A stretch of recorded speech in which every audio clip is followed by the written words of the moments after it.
다른 사람에 대해서 조롱하는 말을 할 때가 여러분 있습니다.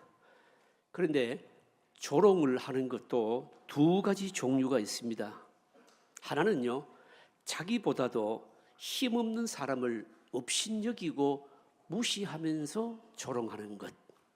그리고 또 다른 하나는 자기보다도 월등하게 강해서 직접적으로는 그 사람을 대적하지를 못하고 간접적으로 저항하는 경우, 그때도 여러분 조롱을 합니다. 가장 대표적인 경우가 어떤 경우인가 하면, 옛날에요, 평민들이 양반들에 대해서 불만이 많을 때 그 불만을 직접 표출을 하지를 못하지 않습니까? 그래서 여러분 발달된 게 뭡니까? 탈춤이거든요. 탈춤을 추게 되면 얼굴을 가리잖아요. 얼굴을 가리면서 온갖 말을 다 하고 해악이 있는 것 같은데, 웃기는 것 같은데 그 안에는 전부 양반들을 조롱하는 겁니다. 근데 이런 경우에는 도저히 그냥 힘으로는 감당할 대상이 아닐 때 바로 조롱하는 방식입니다. 오늘 이 본문이 15절까지인데 다 읽지는 않았지만 어떤 내용인가 하면, 바벨론에 대한 세 가지 풍자의 시입니다. 전 세계가요, 바벨론의 절대 힘 아래에 굴복할 수밖에 없었습니다. 그런데 언제부터인가 바벨론에 대한 조롱의 노래가 퍼지기를 시작한 겁니다. 사람들은 노래를 통해서 마음껏 바벨론을 조롱하고요, 쌓인 울분을 마구 풀어내었던 겁니다. 이 이사야는요, 이 세 가지의 풍자를 지금 기록하고 있는데, 사실은 풍자이기도 하지만 바벨론의 미래를 예언하는 바로 내용인 겁니다. 세 가지 풍자를 한번 보겠습니다. 제일 첫 번째가 뭔가 하면요, 노예가 된 공주입니다. 여러분, 왕을 풍자하는 동화 가운데 가장 대표적인 게 뭡니까? 벌거벗은 임금님 아닙니까? 그거하고 비슷한 걸 지금 풍자하고 있는 겁니다. 바벨론 공주인데요, 이 공주는 허영에 굉장히 차 있고요, 벌거벗은 공주가 된 겁니다. 1절 3절의 내용이 그 내용입니다. 처녀 딸 바벨론이여, 내려와서 티끌에 앉으라. 딸 갈대하여 보호자가 없어졌으니 땅에 앉으라. 내가 다시는 곱고 아립답다 일컬음을 받지 못할 것임이라. 맷돌을 가지고 가루를 갈고 너울을 벗으며 치마를 걷어 다리를 드러내고 강을 건너라. 네 속살이 드러나고 네 부끄러운 것이 보일 것이라. 내가 보복하되 사람을 아끼지 아니하리라. 여러분, 이 풍자인데 정말 신랄한 겁니다. 여러분요, 아주 화롭게 생활하던 공주가요, 나라가 그냥 망하는 바람에 완전히 맨바닥으로 내쫓기는 그런 바로 내용입니다. 예전에 잘 나갈 때는 뭘 타고 다녔겠습니까? 마차를 타고 다녔겠죠. 그런데 이제는 마차가 뭡니까? 강을 건널 때요, 치마를 걷어 올리고 맨살로 건너야 된다는 겁니다. 공주가 여러분 갑자기 노예가 되었으니까 얼마나 여러분 정신이 없겠습니까? 여러분요, 몸도 제대로 가누지를 못하고, 그리고 아예 벌거벗다시피 하면서 뭡니까? 강을 건너고 있다는 겁니다. 얼마나 여러분 수치스럽고 비참합니까? 여러분요, 여러분 이 풍자가 바벨론에게 의미하는 바가 여러분 뭘까요? 여러분요, 하나님께서 바벨론의 사치와 그러니까 방탕을 얼마나 가소롭게 여기는가 하는 것을 풍자하는 내용인 겁니다. 여러분, 유다 백성들이 바벨론의 포로로 잡혀가잖아요. 바벨론이 어마어마한 힘을 가져서 세 나라가 다 바벨론을 굴복하는데, 하나님께서 바벨론에게 힘을 그렇게 주신 이유는 바벨론이 좋아서 그런 거 아니거든요.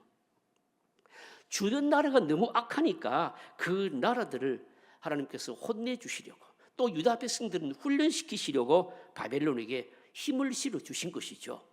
그런데 바벨론은 힘을 남용한 겁니다. 세상의 보물과 사람들을 끌고 와서 그냥 흥청망청 마시고 즐겼는데, 하나님 보시기는 너무너무 가스롭다라고 하는 것입니다. 그래서 바벨론을 보시면 1절에 뭐라고 부르는가 하면, 처녀딸 바벨론이에요. 여러분, 처녀딸 이게 무슨 의미일까요?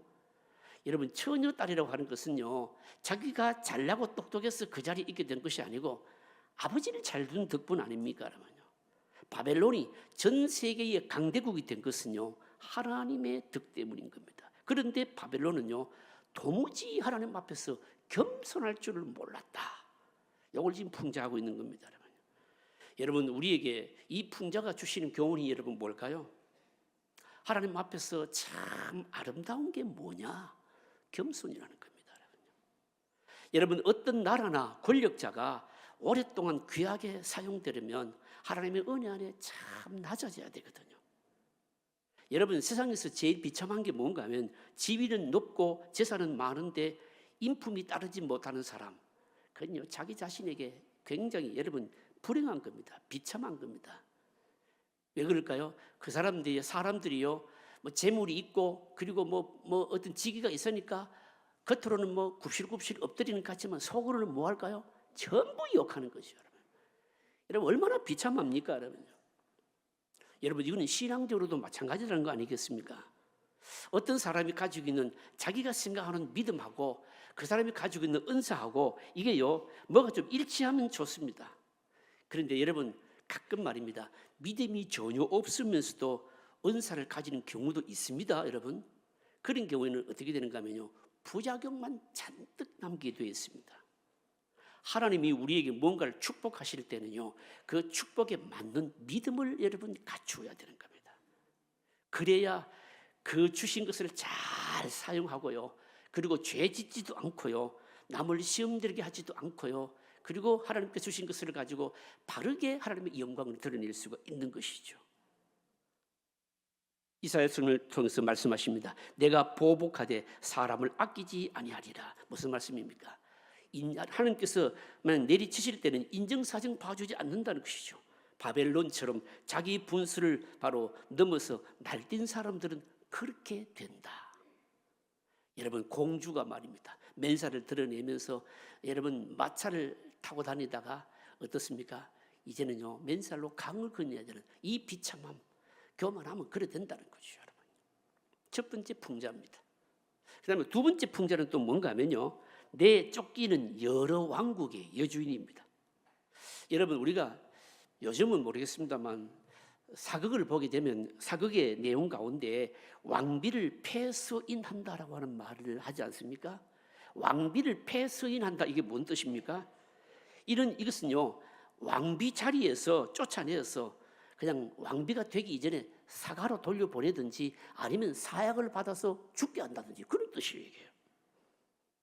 바벨론을 향해서 뭐라고 풍자를 하고 있는가 하면요, 여러 왕국의 여주인이었다 이렇게 말합니다. 그러니까 온 세상의 왕비라는 뜻입니다. 그런데 하나님께서 여주인의 자리에서 뭡니까? 내어 쫓으셨다는 겁니다. 5절입니다. 여러분, 5절 한번 보실까요? 5절 여러분 같이 한번 읽으실까요? 같이 읽습니다. 딸 갈대하여 잠잠히 앉으라. 흑암으로 돌아가라. 네가 다시는 여러 왕국의 여주인이라 일컬음을 받지 못하리라. 다시는 여러 왕국의 여주인이라 일컬음을 받지 못하리라. 여기서 우리가 조금 유념해야 될 표현이 있습니다. 여러 왕국의 여주인은요, 이거는 여왕이 아니고 뭔가면요, 왕비입니다. 여러분, 여왕하고 왕비하고 어떻게 다릅니까? 여왕은 뭡니까? 여자이지만 왕이에요. 그러니까 나라 전체를 다 통솔할 수 있는 뭡니까? 통치할 수 있는 권력을 가진 왕이고요. 왕비는 뭡니까? 왕비는 그야말로 이 뭡니까? 어디까지나 뭡니까? 왕이 있기 때문에 그냥 왕의 아내로서 예우를 받는 것이죠, 여러분요. 그러니까 왕비는 실제적인 권력을 가진 것은 아닙니다. 왕은 그러면 여러분 누구일까요? 이 풍자를 우리가 다시 생각한다면 왕은 누구인가 하면 하나님이시고, 바벨론은 어디까지나 하나님이 정하신 범위 아래에서 뭡니까? 사용되는 그릇에 불과하다는 겁니다. 이게 지금 실제 권력은 누굽니까? 왕이 가지고 있는 겁니다. 왕비는 왕 때문에 뭡니까? 그냥 예우를 받는 거지요. 바벨론은 하나님 때문에 하나님께서 주신 힘으로 말미암아 권력도 가지고 있고 세계 나라들 다스리기도 하고 그렇다는 거죠, 여러분요. 그런데 문제가 뭐란 말입니까? 왕비가요, 그러니까 바벨론이요, 왕을 제치고 나라를 자신이 직접 나라를 주물렀다는 겁니다. 이게 문제라고 하는 것이죠, 여러분요. 여러분, 이 풍자가 우리에게 의미하는 바가 뭘까요? 여러분 생각해 보십시오. 여러분, 이건 오늘 우리에게도 그대로 적용이 됩니다. 교회의 주인은 누구이십니까? 하나님이시죠, 여러분요. 모든 사람은, 모든 성도는 하나님의 뜻을 어떻게 하면 잘 드러낼 수 있을까라고 하면서 생각해야 됩니다. 그럼에도 불구하고 누군가가 자기가 교회의 주인 행세를 하게 되면 어떻게 될까요? 이거는 하나님 주신 범위를 벗어나서 나중에 비참하게 된다는 거죠, 여러분요. 성경에 보시면 이런 예가 있잖아요, 여러분요. 모세는요, 하나님의 종이었습니다. 모세가 하나님의 종인데 하나님 앞에 얼마나 쓰임을 받았는가 하면 모세의 얼굴에는요, 하나님의 영광의 광채가 있었습니다, 여러분요. 여호수아는요, 모세의 종이었습니다. 그러니까 종의 종이었는데 여호수아는요, 모세의 종으로만으로도 아주 기뻐했고 만족했습니다. 여러분, 바벨론의 죄가 뭘까요? 바벨론의 가장 큰 죄가 뭔가 하면 이스라엘 포로를요, 유다 백성들의 포로를요, 이걸 뭡니까? 바로 학대한 겁니다, 여러분요. 그게 어디 나오는가 하면 바로 6절 7절입니다. 전에 내가 내 백성에게 노하여 내 기업을 욕되게 하며 그들을 내 손에 넘겨주었거늘 내가 그들을 긍휼히 여기지 아니하고 늙은이에게 내 멍에를 심히 무겁게 메우며 말하기를 내가 영영이 여주인이 되리라 하고 이 일을 내 마음에 두지도 아니하며 그들이 정말로 생각지 아니하였도다. 무슨 말씀입니까? 하나님께서 유다 백성들을 기뻐하지 아니하셔서 바벨론의 손에 채찍으로 그냥 망하게 하시지 않았습니까? 그런데 바벨론은요, 너무 심하게 유다 백성들을 다루었다는 겁니다. 여러분, 이 말씀을 좀 들으면요, 여러분 무슨 생각이 듭니까? 하나님께서 유다 백성들을 망하게 할 때는 언제고 또 왜 또 유다 백성들을 바벨론이 너무 심하게 다루었다고 책망하시는 건 뭔가? 이런 생각이 여러분 들지요? 여기에는요, 굉장히 깊은 하나님의 신학이 여러분 들어있는 겁니다, 여러분요. 유다 백성들을 바벨론에 이렇게 망하게 하신 것은요, 자기 백성들을 훈련시키기 위한 것이었지 아예 아주 망하게 하려고 하신 것은 아니잖아요, 여러분요. 여러분, 그래서 하나님의 택한 백성들이요, 훈련을 위해서 당하는 고난은 특징이 뭔가 끝이 있는 겁니다, 여러분요. 어떤 경우에는 하나님을 모르는 사람들로부터 막 연단을 받기도 하죠, 여러분요. 아무리 그렇다 할지라도 하나님이 정하신 범위가 다 있는 거예요, 여러분요. 역시 하나님은 자기 백성들을 여러분 완전히 버리시는 법은 없고 여러분 사랑하시는 것이죠, 여러분요. 그래서 여러분 하나님의 백성들이 고난당할 때 막 박수치고 그 보면서 멸절시키려고 하는 사람들은요, 나중에 하나님께서 반드시 심판하십니다, 여러분요. 왜냐하면 하나님은 자기 백성들의 고난을요, 자기의 고난으로 여러분 인정하시기 때문입니다. 마치 부모가 자식을 여러분 채찍할 때 그렇잖아요. 자식을 징계하고 고치기 위해서 채찍을 들 때 여러분 겉으로 여러분 자식을 때리지만 부모님은 속으로 울잖아요, 여러분요. 여러분, 그래서 우리는 고난을 당할 때 낙심하지 말고 하나님의 사랑을 의심하지를 말아야 되는 겁니다, 여러분. 동시에 하나님의 백성들을 위해서 훈련의 도구로 사용된 자는요, 나중에 하나님께서 반드시 뭡니까? 심판하십니다. 훈련 받는 자는 여러분 훈련을 마치고 나면 상급이 있지만 훈련의 도구로 사용된 자는 반드시 여러분 심판을 받게 되어 있는 겁니다. 그래서 하나님의 백성들은요, 어떤 경우에라도 하나님의 신실하심을 붙들고요, 믿음으로 어려움을 잘 감당하면 유익이 있는 거죠, 여러분요. 반면에 나를 힘들게 한 자는요, 하나님이 처벌하십니다. 가끔 그런 경우 있습니다. 목회자를 성도님들은 목사를 찾아오셔가지고 내가 누구 때문에 너무 고난받고 힘드는데 하나님 어떻게 하면 좋으냐, 그러면서 막 여러 가지 얘기를 합니다. 막 어떻게 갚을까요? 뭐 어떻게 할까요? 이 얘기를 많이 합니다. 여러분, 답이 뭡니까? 답은 뭔가 하면요, 여러분 채찍이나 거기에 대한 보응이나 이런 것들은 여러분 누구의 손에 맡기는 게 좋습니까? 하나님의 손에. 여러분, 내가 하면요, 내가 또 상처받고요, 여러분 내가 또 피도 흘리고 그래야 되잖아요. 그렇게 할 필요가 없습니다, 여러분요. 하나님께 다 맡기고 나는 뭡니까? 그냥 하나님의 신실하심과 하나님의 사랑을 의심하지 않고 믿음으로 뭡니까? 그냥 가는 거예요, 여러분요. 여러분, 바로 이 두 번째 풍자가 우리에게 주시는 교훈이 바로 이겁니다. 세 번째 풍자 나옵니다. 더 이상 통하지 않는 주술입니다, 여러분요. 주술.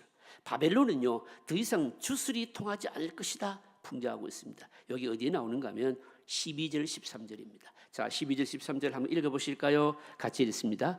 이제 너는 젊어서부터 힘쓰던 주문과 많은 주술을 가지고 맞서보라. 혹시 유익을 얻을 수 있을는지, 혹시 놀라게 할 수 있을는지, 내가 많은 계략으로 말미암아 피곤하게 되었도다. 하늘을 살피는 자와 별을 보는 자와 초하룻 나라에 예고하는 자들에게 일어나 내게 임할 그 입에서 너를 구원하게 하여 보라. 지금까지요, 바벨론 사람들은요, 모든 것을 점을 쳐서 결정을 했습니다. 놀랍게도 여러분, 기가 막히게 이 점이요 잘 맞아 떨어졌습니다. 그래서 이 바벨론 사람들은 점을 아주 굳게 믿었던 겁니다. 그런데 이상하게 세력이 딱 기울이기 시작하면서 이 점괘가 하나도 안 맞는 겁니다. 여러분, 그 이유가 무엇일까요? 여러분요, 그동안은 하나님께서 그냥 그들이 점치는 대로 맞도록 그렇게 해주셨는데 이제는 안 맞다는 거예요. 여러분요. 그러면 여러분, 하나님께서 왜 바벨론에 그 점치는 대로 그렇게 일이 되도록 그렇게 내버려 주셨을까요? 그렇게 하신 이유가 뭘까요? 그렇게 하신 이유는 뭔가 하면요, 그들을 망하게 하시기로 작정하셨기 때문입니다. 점을 믿고, 그러니까 믿다가 바벨론 사람들은요 시간을 다 놓쳐버리게 됩니다. 이게 무슨 말씀인가 하면, 점에는요 여러분, 점만 딱 믿고 살기 때문에 이 점괘에 보면요, 서쪽에서 적군이 쳐들어온다고 믿었는데, 점괘가 났는데, 그런데 보니까요 서쪽이 아니고 동쪽에서부터 적군이 쳐들어오는 겁니다. 여러분. 동쪽을 막으라고 했는데 어떻습니까? 서쪽이 뻥 뚫리는 겁니다. 여러분요. 절대로 망하지 않겠다고 했는데 망해버리는 겁니다. 이 지금 세 번째 풍자가요, 이 풍자를 통해서 우리에게 말씀하시려고 하는 게 뭔가 하면요, 바벨론 사람들이 아예 처음부터 너무너무 쉽게 살려고 했다는 겁니다. 그러니까 막 점치고 막 점이 나오는 대로 그대로 살면 된다. 너무 쉽게 살려고 했다는 겁니다. 여러분, 미래는 누가 결정하십니까? 미래는 하나님이 결정하십니다. 여러분, 운명 이런 거 없습니다. 여러분요. 우리는 미래를 모르는 가운데 최선을 다해서 살아야 여러분 그 온전한 삶입니다. 여러분요. 여러분, 어려울 때, 뭐 혼란하고 복잡할 때, 그리고요 또 뭐 일이 잘 되지 아니할 때 귀가 솔깃하지요. 앞으로 미래를 알려주겠다 그러면 여러분 거기에 귀가 확 뜨일 수 있습니다. 여러분, 아무리 어려워도 힘들어도 미래가 불안해도요, 누군가 미래를 알려준다고 하면 그때는 더 어떻게 해야 되는가 하면 귀를 틀어 막아야 되는 겁니다. 그러면 여러분, 하나님의 백성들은 어떻게 해야 될까요? 말씀에 순종하면서 욕심대로 살지 않고 뭡니까? 하나님의 백성의 길로 계속 가는 겁니다. 여러분, 그것이 우리의 미래를 뭡니까? 가장 확실하게 하는 겁니다. 왜냐하면 여러분, 미래는 하나님의 손에 있거든요. 여러분, 그래서 미래를 알려주겠다 엉뚱한 것에 귀를 열면 안 되고 마음을 열면 안 되고 그냥 말씀을 붙들고 순종하고 나가게 되면 미래를 몰라도 됩니다. 여러분, 하나님이 뭡니까? 여시기도 하고 이기기도 하시고 다 하시는 거죠. 여러분요. 이사야는요 바벨론의 멸망에 대해서 몇 가지 특징을 얘기합니다. 그 몇 가지 특징이 뭔가 하면 10절부터 11절까지 나오는 말씀입니다. 네가 내 악을 의지하고 스스로 이르기를 나를 보는 자가 없다 하나니 내 지혜와 내 지식이 너를 유혹하였습니다. 여기까지만 읽을게요. 여러분, 악한 자의 특징 세 가지가 있습니다. 악한 자의 특징 세 가지가 뭔가 하면, 일단 사람이 못됐어요. 여러분. 그 다음에 뭡니까? 악한 자는 대부분 머리가 좋아요. 그 다음에 또 하나, 악한 자는 힘이 있는 겁니다. 여러분요. 그리고 그 중에서도 가장 중요한 게 뭔가 하면 자기 도취입니다.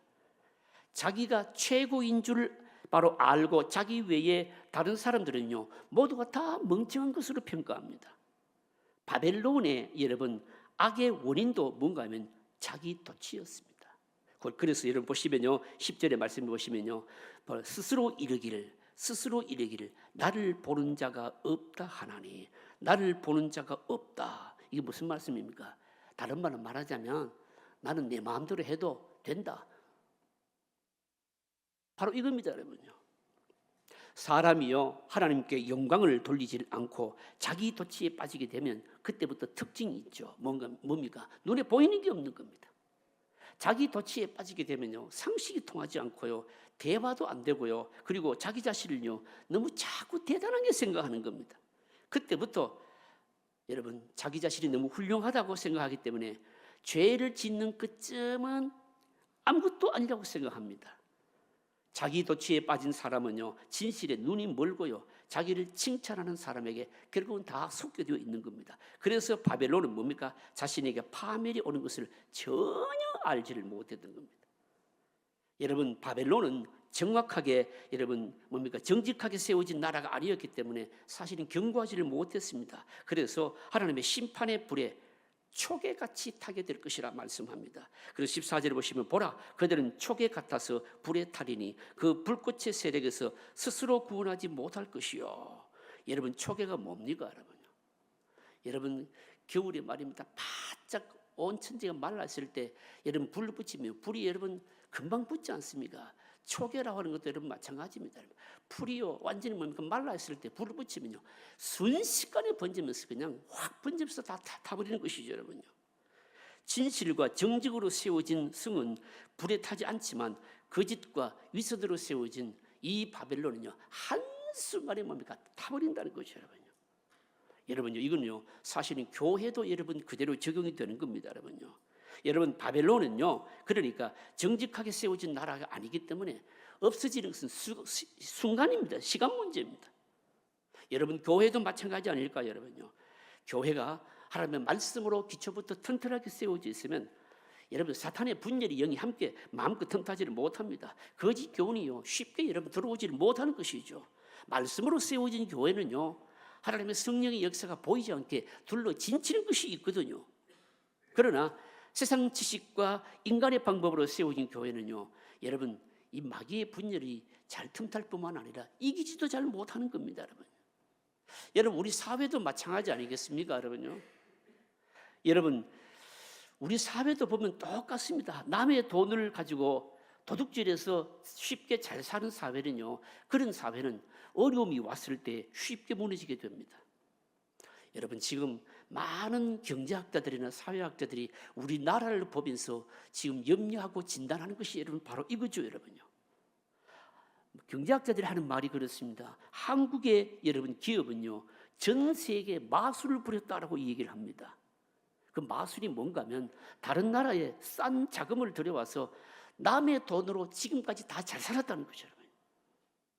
남의 돈으로 기술력도 발전시키고 그리고 막 잘 살고 막 어마어마하게 큰 것을 이루었는데, 그런데 이제는요 아무도 세계가 이 마술에 속지 않는다는 겁니다.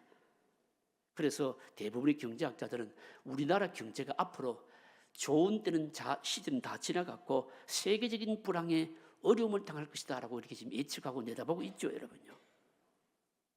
그러나 여러분 한편으로는 이것이 뭘까요? 또 오히려 좋은 기회일 수도 있습니다. 무슨 기회일까요? 지금이라도 현실을 직시하면서 바닥에서부터 새롭게 시작하는 것이죠, 여러분요. 쉽게 잘 살려는 생각을 버리고 무엇이든지 작은 일에 감사하고 여러분 성실하게 살고 여러분 이렇게 하는 것이죠, 여러분요. 특히 여러분 하나님의 백성들은요 다시 뭡니까? 믿음의 기초로 돌아가서 믿음으로 다시 늘 사는 겁니다, 여러분. 이게 뭘까요? 이 어려운 때에 어려움을 이기고 사는 길이라 바로 이 말씀입니다. 이게 오늘 우리에게 주시는 세 가지 풍자의 시입니다, 여러분. 말씀을 정리하겠습니다. 여러분, 우리에게 여러분 오늘 이 본문은요 허영에 여러분 들던 바벨론과 같은 모습, 또 바벨론 포로 가운데서도 말씀을 붙들고 일어서려고 하는 유다 자손의 모습 동시에 여기에 여러분 담겨 있습니다, 여러분요. 여러분, 우리는 세상적으로 너무 쉽게 살려고 하지 말고 말씀과 함께 고난 받으면서 믿음을 가지게 되면 어려움도 잘 이겨낼 뿐만 아니라 하나님께서 다시금 우리를 사용하시고 이렇게 세워 주실 것입니다. 여러분, 이 은혜가 저와 여러분들과 우리 교회에 충만하시기를 주의 이름으로 축복합니다.